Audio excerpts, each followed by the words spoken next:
معیشت کی بحالی، عام آدمی کو ریلیف فراہم کرنے اور ملک کی گرتی ساکھ کو بحال کرنے کے نام پر عمران حکومت کو گھر بھیج کر ملک کی باغ دوڑ سنبھالنے والی پی ڈی ایم حکومت ایک سال میں عوام کی بددعائیں لینے کے علاوہ کچھ حاصل نہیں کر سکی ہے۔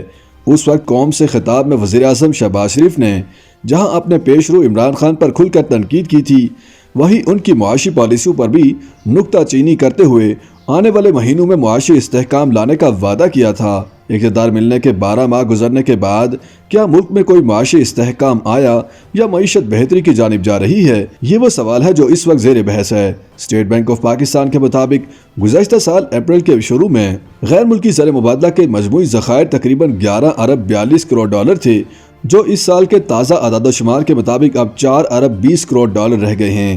اسی طرح بیرون ملک مقیم پاکستانیوں کی جانب سے بھیجی گئی رقوم میں بھی گزشتہ ایک سال کے دوران کمی دیکھی گئی ہے۔ رواں مالی سال کے پہلے 9 ماہ میں بیرون ملک سے 20 ارب 50 کروڑ ڈالر کی ترسیلات زر بھیجی گئیں۔ گزشتہ مالی سال کے ابتدائی 9 ماہ میں یہ رقم 23 ارب ڈالر رہی تھی۔ یوں گزشتہ مالی سال کے مقابلے میں ان 9 ماہ میں ترسیلات زر کی مد میں 10.8% کمی ہوئی۔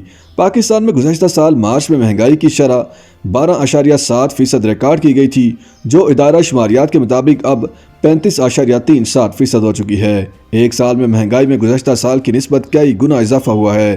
غذائی اشیاء کی قیمتیں شہری علاقوں میں 47% جبکہ دیہی علاقوں میں 50% سے زائد مہنگی ہو چکی ہیں۔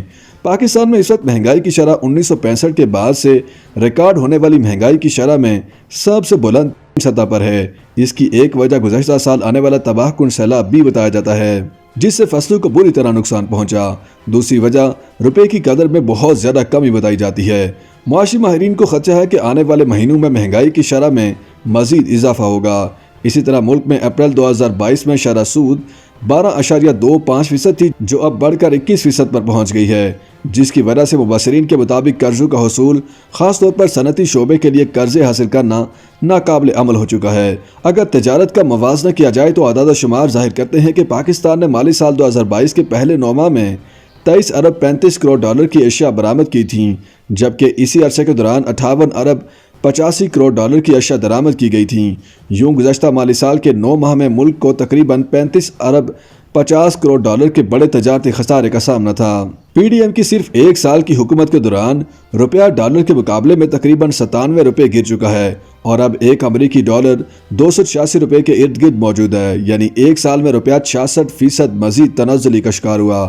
مرکزی بینک کے مطابق جون 2018 میں غیر ملکی قرضوں کا مجموعی حجم 95 ارب ڈالر تھا، جو اب بڑھ کر 130 ارب ڈالر کے قریب پہنچ چکا ہے۔ مبصرین کے مطابق تحریک انصاف کی حکومت ہو یا مسلم لیگ نون کی قیادت میں پی ڈی ایم حکومت، دونوں ہی کے ادوار میں ملک پر بیرونی اور اندرونی قرضوں کے حجم میں اضافہ ہوا ہے۔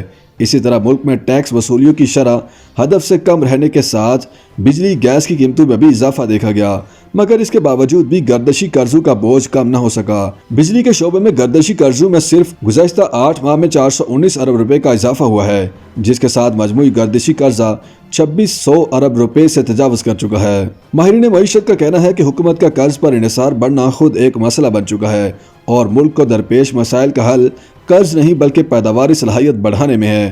دوسری جانب وفاقی وزیر خزانہ اسحاق ڈار کا کہنا ہے کہ حکومت کی پہلی ترجیح ملک کو ڈیفالٹ کے خطرے سے بچانا تھا اور اس کے لیے بعض مشکل فیصلے بھی کرنا پڑے۔ IMF سے سٹاف لیول ایگریمنٹ جلد ہو جائے گا۔ حکومت کے مشکل مگر بہتر معاشی فیصلوں کے مثبت اثرات مرتب ہو رہے ہیں۔ اسحاق ڈار کا کہنا تھا کہ عالمی سطح پر خوراک کی قیمتوں میں 14.3% اضافہ ہو چکا ہے۔ ایسی صورتحال میں حکومت عوام کو ہر ممکن ریلیف فراہم کرنے کے لیے اقدامات کر رہی ہے۔ YouTube پر گوگلی نیوز دیکھنے کے لیے youtube.com کی سرچ بار میں googly news T V type کریں۔ گوگلی نیوز کے پیج پر سرخ رنگ کے سبسکرپشن والے بٹن پر کلک کرنا نہ بھولیے۔ YouTube پیج پر اپلوڈ ہونے والی ویڈیوز سے باخبر رہنے کے لیے بیل آئیکن پر کلک کیجیے۔ آپ کو ہر نئی ویڈیو کے بارے میں نوٹیفیکیشن موصول ہو جائے گا۔